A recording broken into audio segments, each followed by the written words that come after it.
नमस्कार, सत श्री अकाल, आदाब अर्जय। आप सभी का एक बार फिर से स्वागत है IT बर्ड मराना यूट्यूब चैनल में।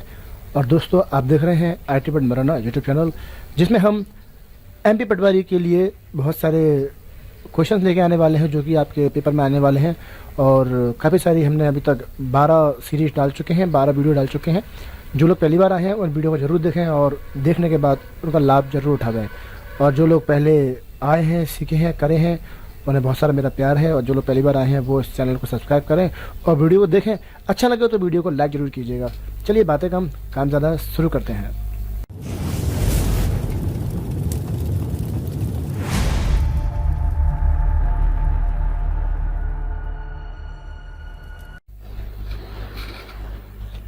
दोस्तों, स्क्रीन पर पहला जो ऑप्शन दिया हुआ है वो है कंप्यूटर में पावर सप्लाई सिस्टम में प्रयुक्त SMPS का अर्थ होता है। SMPS का पूरा नाम पूछा गया है। इसका पूरा नाम स्विच मोड पावर सप्लाई होता है। इसका पूरा नाम है स्विच मोड पावर सप्लाई। ठीक है दोस्तों, तो ये पहला वाला सही है। कंप्यूटर के प्रोसेसर की गति को निम्नलिखित में से किसमें मापा जाता है? कंप्यूटर का जो प्रोसेसर होता है उसको हम दोस्तों MIPS में नापते हैं। MIPS, ठीक है, मिलीनियम इंस्ट्रक्शन पर सेकंड के नाम से ये फुल फॉर्म होती है। और ये MIPS के नाम से कंप्यूटर के प्रोसेसर की स्पीड को नापा जाता है। निम्नलिखित में से किसे प्रोग्राम का निष्पादन कहा जाता है? प्रोग्राम का निष्पादन मतलब हमने कंप्यूटर में डाटा इनपुट किया, इनपुट के बाद जो काम होता है उसे हम निष्पादन कहते हैं, यानी कि कंप्यूटर की प्रोसेस। दोस्तों, कंप्यूटर की प्रोसेस हिंदी में भी पूछा जाता है कई बार, तो लोग कंफ्यूज हो जाते हैं कि निष्पादन क्या होता है। तो निष्पादन, ठीक है। अगला प्रश्न है, निम्नलिखित में से वो कौन सी बैच फाइल है जो MS-DOS को बूट होने पर स्वचालित रूप से चला देती है? तो जो ऑटोमेटिक चलाती है, तो ऑटोमेटिक का नाम ऑटो से ही होगा, इसलिए इसका आंसर है ऑटो EXE। बिल्कुल सही जवाब, ऑटो EXE। अगला प्रश्न है, पहला माइक्रोसॉफ्ट ऑपरेटिंग सिस्टम कौन सा था? तो सबसे पहले जो ऑपरेटिंग सिस्टम बनाया गया था वो है MS-DOS। जी हाँ दोस्तों, MS-DOS। इसको IBM ने बनाया था, लेकिन बाद में माइक्रोसॉफ्ट ने इसको खरीद लिया IBM से, तो इसका नाम हो गया माइक्रोसॉफ्ट डिस्क ऑपरेटिंग सिस्टम। निम्न में से किस कमांड का प्रयोग एक्सटर्नल फाइल को चलाने के लिए किया जाता है? तो निम्न में से कौन सी कमांड है जो एक्सटर्नल कमांड फाइल को चलाती है? तो एक्सटर्नल फाइल को चलाने के लिए एक्सटर्नल फाइल एक्सटर्नल कमांड चाहिए। तो एक्सटर्नल फाइल जो होती हैं वो एक्सटर्नल कमांड चलाती हैं और इंटरनल फाइल इंटरनल कमांड को चलाती हैं दोस्तों DOS के अंदर। निम्नलिखित में से किसका प्रयोग स्ट्रिंग में किसी भी अन्य अक्षर या अक्षरों के लिए प्रयोग में किया जाता है?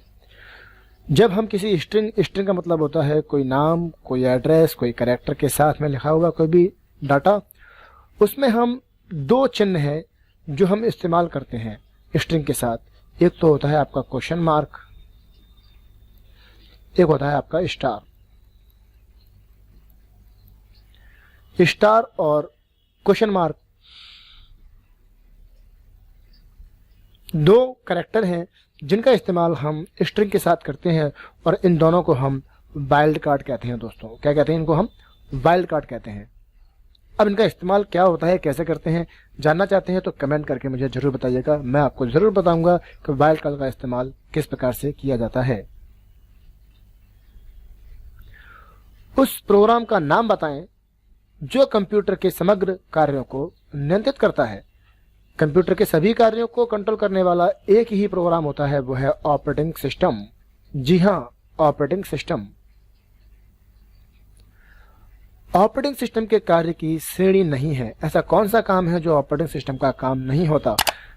ऑपरेटिंग सिस्टम कंप्यूटर में मेमोरी को मैनेज करता है, फाइल को मैनेज करता है, और ये प्रोसेसर को मैनेजमेंट करता है, लेकिन वायरस को प्रोटेक्शन नहीं करता।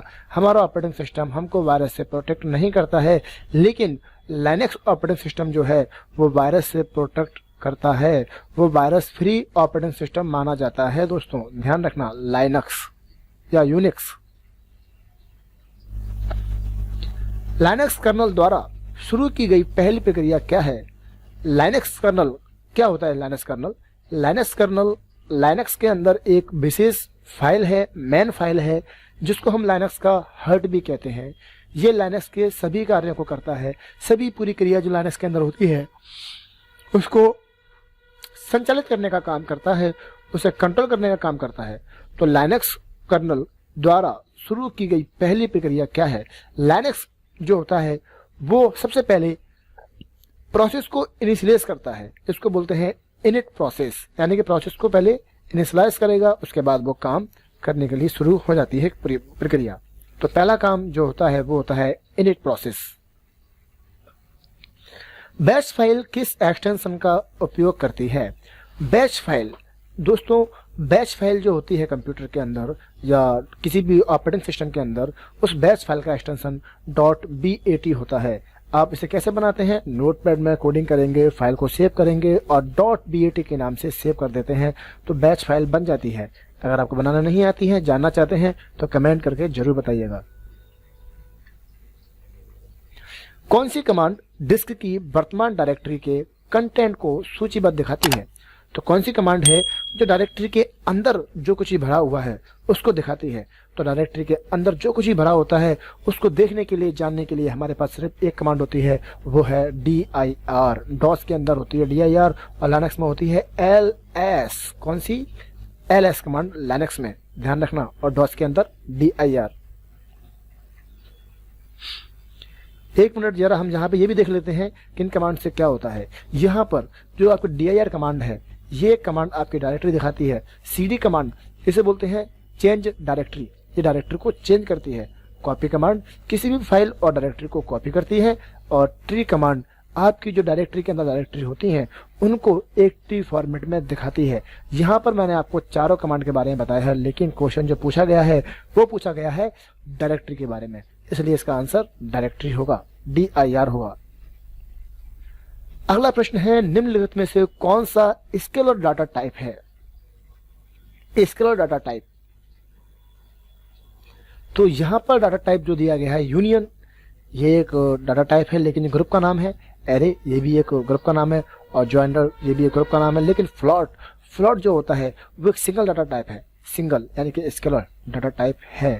तो यहाँ पर फ्लोट इसका सही आंसर होगा। ठीक है, अब ये यूनियन क्या है, एरे क्या है, जॉइंटर क्या है, तो ये आप जब सी लैंग्वेज सीखते हैं तो सी लैंग्वेज के अंदर लाइनक्स क्लास, यूनिक्स, यूनियन और एरे वगैरह बनाए जाते हैं। जिन लोगों ने सी लैंग्वेज को सीखा होगा उन्हें पता होगा यूनियन, एरे वगैरह क्या होते हैं। यदि आप लोग भी सीखना चाहते हैं तो मेरे इस चैनल को सब्सक्राइब करें। मैं यहाँ पर सारी वीडियोस जो लाइनक्स की होती हैं, डॉस की होती हैं, कमांड की होती हैं, लैंग्वेजेस की होती हैं, सारी वीडियोस में यहाँ धीरे धीरे सिखाने वाला हूँ, और वो भी सभी को फ्री ऑफ कॉस्ट, उसका कोई भी चार्ज नहीं देना पड़ेगा। दोस्तों, मेरा ये उद्देश्य है कि मैं इंडिया के गरीब जो स्टूडेंट हैं, छात्र हैं, किसी कोने में रहते हैं, शहर में, गांव में, जिन लोगों के पास पैसा नहीं है और वो लोग पढ़ने के लिए उत्सुक हैं, चाहते हैं पढ़ना, उनको मैं यहाँ पर फ्री ऑफ मनी यानी बिल्कुल पैसों के बिना पढ़ाना चाहता हूँ, और वो यहाँ पर पढ़ेंगे, सीखेंगे, बनेंगे और हमारा इंडिया आगे बढ़ेगा। मेरा यही उद्देश्य है। ठीक है, तो इसलिए इस भाव से ही, इसलिए ही इस वीडियो को, इस चैनल को जरूर शेयर करें और उन लोगों तक पहुंचाएं जिन्हें इसकी ज़रूरत है। ठीक है दोस्तों, आपका ये शेयर लोगों के लिए बहुत काम और बहुत लाभदायक बन सकता है। चलिए बातें कम, काम ज़्यादा शुरू करते हैं। अगला क्वेश्चन, निम्नलिखित में से कौन सा टोकन है? तो टोकन भी एक कीवर्ड होता है आपके जो लैंग्वेज आप सीखते हैं। तो टोकन क्या है? टोकन आपके लैंग्वेज के अंदर, किसी प्रोग्राम के अंदर सबसे छोटी इकाई एक टोकन होती है। तो आपका कीवर्ड भी एक टोकन है, एक कंस्टेंट भी एक टोकन है, वेरिएबल जो गलत लिखा हुआ है वेरिएबल होता है, वेरिएबल लग गया है, वो वेरिएबल है, तो वेरिएबल भी आपका एक टोकन होता है। किसी का कोई नाम है वो भी एक टोकन है, कोई क्लास वो भी एक टोकन है। अभी जो निकल के गया था आपका जो यूनियन भी आपका एक टोकन ही है। तो यहाँ पर सभी आपके ये टोकन है। किसी भी लैंग्वेज के अंदर, प्रोग्राम के अंदर सबसे छोटी वो इकाई जिसे आप इस्तेमाल करते हैं, इसे आप ऐसे समझ सकते हैं जैसे हम जब बात करते हैं तो पैराग्राफ लिखते हैं पैराग्राफ लिखने के लिए हम सेंटेंस बनाते हैं, और सेंटेंस से भी छोटा क्या होता है, हमारे पास शब्द होता है। तो शब्दों से मिलकर सेंटेंस, सेंटेंस से मिलकर के पूरा पूरा पैराग्राफ बनता है। उसी प्रकार से प्रोग्राम की सबसे छोटी इकाई जो होती है वो टोकन कहलाती है, और कीवर्ड, कांस्टेंट, वेरिएबल, ये सभी आपके टोकन के अंदर ही आते हैं, सब आपके टोकन कहलाते हैं। इंटीजर की स्टोरेज कैपेसिटी क्या होती है? तो इंटीजर जो होता है दोस्तों वो ये है, ये इसकी रेंज है -65,536 से लेकर के सॉरी, ये भी गलत है, यहाँ पे ये 37 होगा, है ना, ये गलत लिखा हुआ है, 37 होगा। तो -65,537 और प्लस में होता है आपका 65,536। ये यहाँ से लेकर के मैं लिखता हूँ माइनस में, -65,537 इसकी नेगेटिव रेंज है, और यहाँ से लेकर के ये 65,536, कितना, 65,536 तक इसकी रेंज होती है। इतनी वैल्यू अपने अंदर स्टोर कर सकता है, इतनी वैल्यू अपने अंदर स्टोर कर सकता है।